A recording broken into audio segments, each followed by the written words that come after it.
Mas saiu aí há basicamente uma semana esse vídeo. Não sei do que se trata, não li comentários, mas o título do vídeo é Como Você Aguenta Esse Universo Dentro de Você, rapaziada.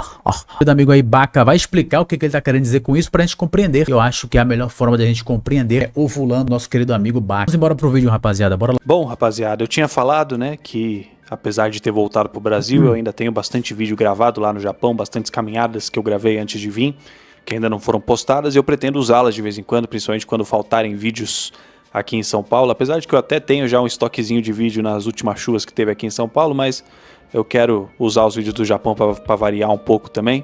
Então Boa. hoje estarei caminhando lá por Okutama, cidadezinha do interior de Tóquio, da província de Tóquio. É uma cidadezinha lá no meio das montanhas, né?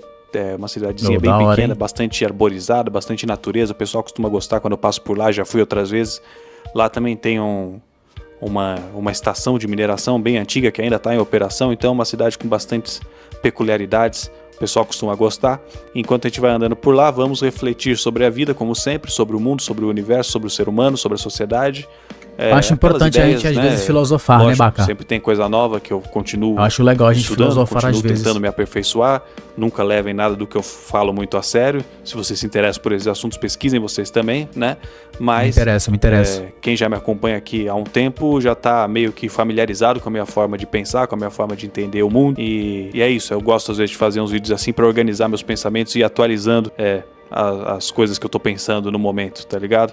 Espero que vocês gostem e é nóis. Vamos. Sabe que quando eu era pequeno, eu tinha uma certa dificuldade em conceber a ideia de um fantasma, tá ligado? Eu achava meio difícil de imaginar. É verdade, eu também. Como que um fantasma poderia existir, como que um fantasma funcionaria no mundo real. Ele é invisível, mas existe, né? Porque sempre que a gente imagina um fantasma, mesmo sempre que fantasmas são retratados nas histórias, nos filmes, né? Eles sempre estão interagindo de alguma forma com a gente, com o mundo material, né? Acho que essa que é a função mitológica do fantasma, na verdade. A ideia é que as pessoas que morrem possam continuar em contato com o mundo mesmo depois de ter morrido. Então, no imaginário popular, pelo menos, seria como se os fantasmas pudessem enxergar a gente, como se eles pudessem escutar a gente falando, né? Continuassem conscientes das coisas que acontecem no mundo mesmo depois de ter morrido. Cortando um pouquinho do seu pensamento aqui, Baca, peço perdão, mas caramba, mano, parece muito o cenário do DayZ, né? Quem pegou a referência aí? DayZ Arma 2. Nossa, foi muito tempo, só pra quem é velho mesmo. Então o mais recente aí, né? DayZ Standalone. Parece um cenáriozinho do DayZ, né, cara? Mas pode continuar, nosso querido amigo Baca. E eu lembro que quando eu era pequeno, eu já não conseguia entender isso muito bem. Porque se o fantasma não tem um corpo físico, né? Se o fantasma é um ser humano desencarnado, então ele não deveria supostamente ter olho pra enxergar. Então ele não deveria supostamente ter ouvido para escutar, então como que ele percebe, né? Como que o fantasma poderia perceber o mundo? Ele não tem órgãos do sentido, se ele não tem um sistema nervoso. E aí, só depois de velho, quando eu comecei a me interessar um pouco mais por filosofia, essas coisas, é que eu fui descobrir que essa é realmente uma das grandes questões da filosofia, da epistemologia, do estudo do conhecimento humano. A gente tende a acreditar que deve existir alguma forma de se conhecer que não seja por meio do corpo, de se enxergar que não seja por meio dos olhos, de se escutar que não seja por meio do aparelho auditivo. E esse pensamento está tão incrustado na gente, na nossa cultura, que ele permeia até o desenvolvimento da ciência moderna. O próprio Newton é influenciado pelo dualismo cartesiano, né? Que é aquela ideia de que existe o corpo e separado do corpo tem um espírito, um espírito que é capaz de existir de forma autônoma, de forma independente do corpo. Um dos exemplos mais interessantes que a gente tem disso na modernidade, no desenvolvimento da ciência moderna, é o do Laplace. Laplace, que era um matemático, era um físico, ele era um determinista clássico, né? Ele acreditava que todos os eventos do universo derivam de uma sequência causal, linear e determinada, né? Como se a realidade fosse uma fileira de dominós caindo, um empurrando o outro. Ainda que o universo seja realmente determinado, começo ao fim, ainda assim seria impossível um ser, uma entidade que nem o demônio de Laplace realmente existir. Porque esse demônio do Laplace está mais para um fantasma, né? Ele é uma entidade que consegue perceber, que consegue analisar todos os átomos do universo sem interagir com eles. Inclusive, rapaziada, tem um pensamento aí, ou uma religião, né? Chame como vocês quiserem, que é o espiritismo. Ela fala sobre que, tipo, cada um de nós somos um espírito imortal, encarnados. E eu acho que se encaixa nesse pensamento dele aí do demônio do Laplace. Como é que é? E realmente pode ser um espírito, rapaziada, sabe? Porque o espírito ele tem uma visão mais aguçada, mais ampliada do que a gente, né? Então ele consegue, eles enxergam o tempo de uma forma diferente. Eles não vivem no tempo material que a gente vive, né? Então eles podem enxergar o presente, o passado, o futuro, tudo de uma vez só, né? Consumir energia sem aumentar a entropia geral, sem participar da transformação. Ou seja, o demônio não faz ele mesmo parte da cadeia causal que determina o universo. E isso é impossível. Tudo bem que é só um experimento mental, né? Mas ainda que o demônio fosse uma entidade separada do universo, não existe nenhuma forma de você conhecer um objeto sem que haja interação com o objeto. Ainda que não seja você interagindo, você só consegue perceber aquilo que interage. Conhecer exige interação e interação provoca transformação, provoca perturbação. Essa é a grande revolução da física contemporânea em relação à física clássica. Diferente do materialismo vulgar da época do Laplace, ele é relacional, ele é dialético, ele aceita a contradição, ele abraça a contradição. Então, ainda que o universo seja completamente determinado edição, porque minha de cabo a rabo, ele não é, né? Ele pode ser ontologicamente, mas nunca epistemologicamente, nunca no nível da percepção, porque não existe nenhum observador privilegiado que possa conhecer sem interagir, ou que possa interagir sem perturbar. O ato de conhecer é ele próprio um dos eventos que determinam o futuro. Conhecer exige gasto de energia, entende? Então, quando você tentar prever o futuro já vai ter absorvido a sua previsão, as mudanças físicas que a sua previsão causou. Por isso que no eternalismo, por exemplo, que é uma das ontologias mais populares na filosofia do espaço-tempo, a gente entende o universo ontologicamente como um bloco determinado, mas epistemologicamente como um processo indeterminado. No nível mais fundamental de todos, eu e Napoleão existimos simultaneamente. Eu e o Tiranossauro Rex existimos simultaneamente. Eu e ele somos partes diferentes da estrutura da realidade, mas ele não vem antes de mim. Porque se a gente diz que uma coisa vem antes da outra, no nível do bloco, a gente está pressupondo o metatempo. A gente está pressupondo um tempo fora do tempo. E isso vai contra a ideia do universo em bloco e contra os princípios da relatividade mesmo. Porque a ideia é que o tempo seja ele próprio uma parte física da estrutura da realidade. A própria matéria só existe dentro de um conjunto de relações que a define como matéria. Nada existe fora das relações, nem a matéria. A matéria não escapa disso, não tem por... Calma aí, como é Albert Einstein? Tá difícil do Sul entender isso aqui, tá? Deixa eu ver se eu compreendi, cara. Porque, pô, mano, muita informação, muito, né? Muito filosofamento aí do nosso querido amigo Baca, né, rapaziada? Deixa eu ligar a luz aqui, né? Muito filosofamento, cara. Então ele tá dizendo que... Você entendeu do Sul que ele fala? Porque eu tô tentando compreender, cara. Ele começou a falar ali, ele não entendia muito bem sobre... Cara, esse vídeo aqui eu fiquei boiando do Baca, mano. Eu fiquei boiando. Esse vídeo aqui eu não tô conseguindo compreender bem. Deixa eu ouvir mais um pouco, calma aí. Que escapar. Por isso que na mecânica quântica não existe partícula sem interação, né? Por isso que a partícula só se manifesta objetivamente a partir da medição ou a partir da decoerência, que é a interação com o macroambiente justamente, né? Quando o sistema quântico vai aumentando de tamanho, ele perde as características quânticas, ele perde a coerência quântica espontaneamente, porque ele começa a interagir com o resto do mundo. É a partir da interação, é a partir da relação com o resto do mundo que ele se define, contraste que define a forma. Entende? É que nem aquelas caixas de lápis de cor que vem o lápis branco. O lápis branco é o mais inútil de todos, porque a maior parte dos papéis são brancos. É verdade. Né? Então, branco é inútil. Não adianta nada você a Mona Lisa com um lápis branco numa folha de papel branco. Sem contraste, ninguém vai enxergar a Mona Lisa ali. Ou seja, o que ele tá querendo dizer é o seguinte, pelo que eu compreendi, é que o universo, ele é um grande caos complexo e que tudo que emergir de vida, de consciência dele, foi através da complexidade. Ou seja, eu não entendi, rapaziada. Você que tá assistindo esse vídeo... é difícil ser burro do Sul. Rapaziada, você que tá assistindo esse vídeo, deixa aí nos comentários o que você acha que o nosso querido amigo Baca Kojima, eu esqueci o sobrenome dele, nosso querido amigo Baca tá querendo falar, rapaziada. Não entendi, mano. Não, isso aqui, pela primeira vez tá dando um nó na minha consciência, tá? Tá dando um nó na minha consciência, mas deixa aí no comentário, cara, que eu quero saber a opinião de você. Porque o último vídeo que eu fiz sobre ele aqui no canal, eu reagi no caso, né?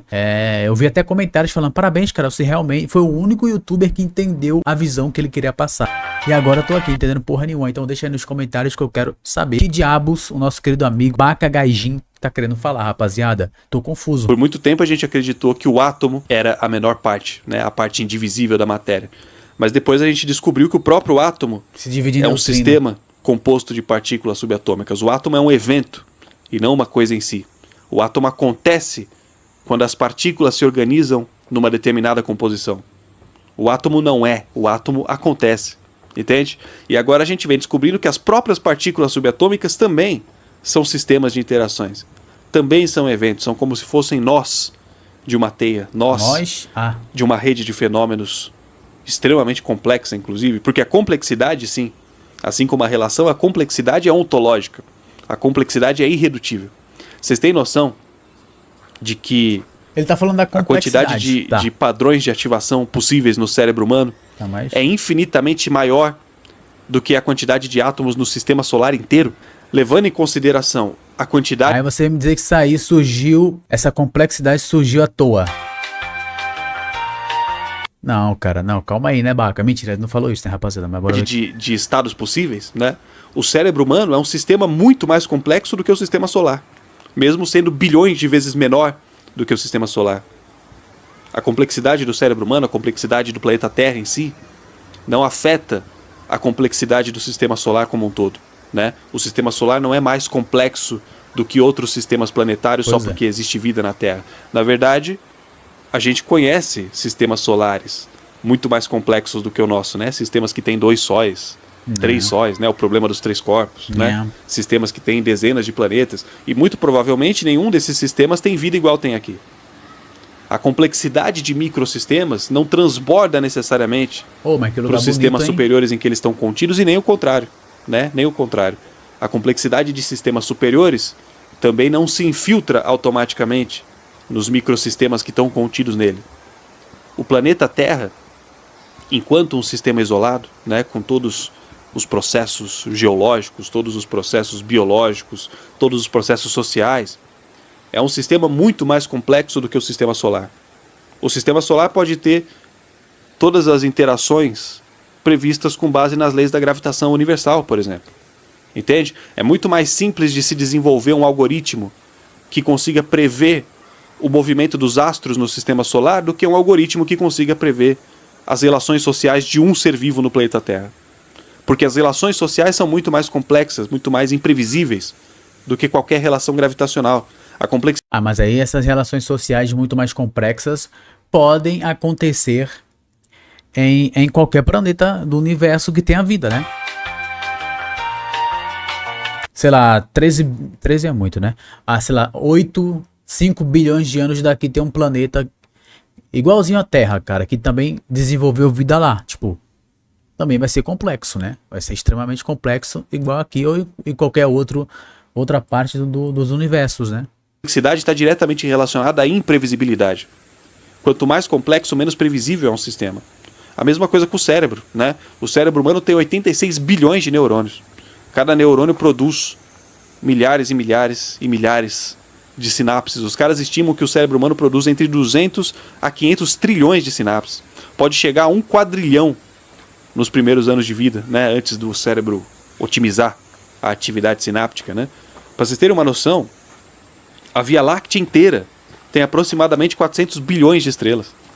400 bilhões não chega nem perto da quantidade de eventos sinápticos que o seu cérebro produz por dia, tá ligado? Fora a plasticidade, a adaptação, a criatividade, o idioma que você fala, a comida que você gosta, a música que você escuta, a roupa que você veste. Tudo isso é determinado pela sociedade em que você se desenvolveu, né?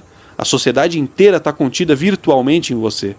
Um gringo consegue ter uma boa ideia de como é a sua sociedade inteira só de conviver com você, né? Porque você carrega a sociedade inteira dentro de você, lá ele. Mas, ao mesmo tempo em que a sociedade te define, você também define a sociedade. Você é um componente da sociedade. Então, as coisas que você constrói, as pessoas que você influencia, também definem a sociedade como um todo. A sociedade cria indivíduos, né? E indivíduos criam. A própria noção de indivíduo só existe dentro das relações sociais. Se você fosse o único indivíduo da sua espécie, você não seria um indivíduo. Você seria a espécie inteira.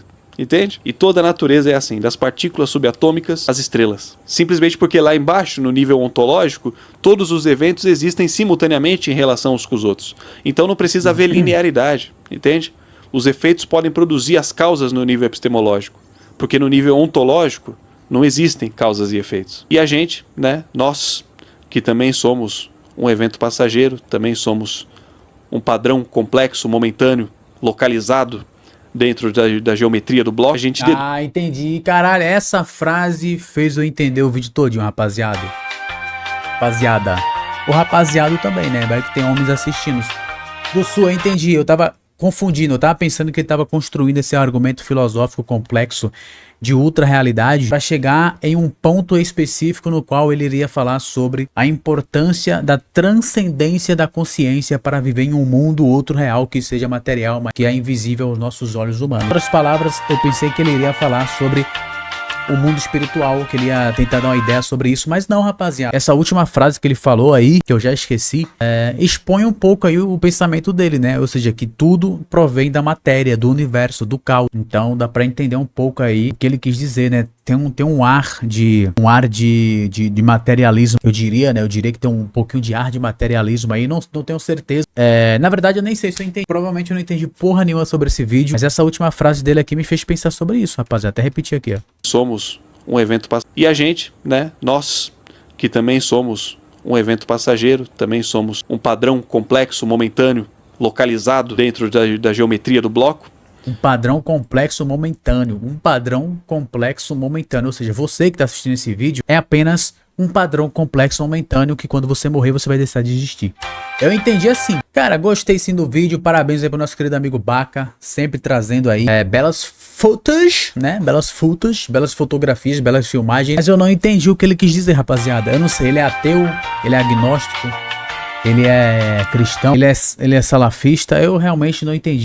Principalmente o teor do vídeo eu entendi, né? Ele tá falando sobre a complexidade, não só do nosso querido amigo Cosmos, né? Que vocês chamam de universo, mas como também da complexidade de tudo aquilo que envolve a matéria, né, rapaziada? Principalmente aqui, nós humanos, Terra, o planeta, os animais, a vida, enfim, etc. Então, eu acho que ele tava falando sobre a complexidade. Se eu entendi bem, foi isso, mas também eu não entendi para onde ele quis levar esse pensamento. Mas, você que tá vendo esse vídeo, entendeu? Deixa aí nos comentários, rapaziada, porque eu realmente não entendi, né? Esse vídeo aqui foi um pouco difícil para mim. Eu acho que a pessoa tem que ter um QI aproximadamente ali em 22. Saber a opinião de vocês e me explica, mano. Eu quero explicações, não quero opiniões. Quero explicações sobre o que o nosso querido amigo Baca falou, que eu não compreendi. Eu não compreendi, mano. Tu entendeu, Dussu? Tu chegou a entender o que ele quis dizer? Caramba, que pinto enorme!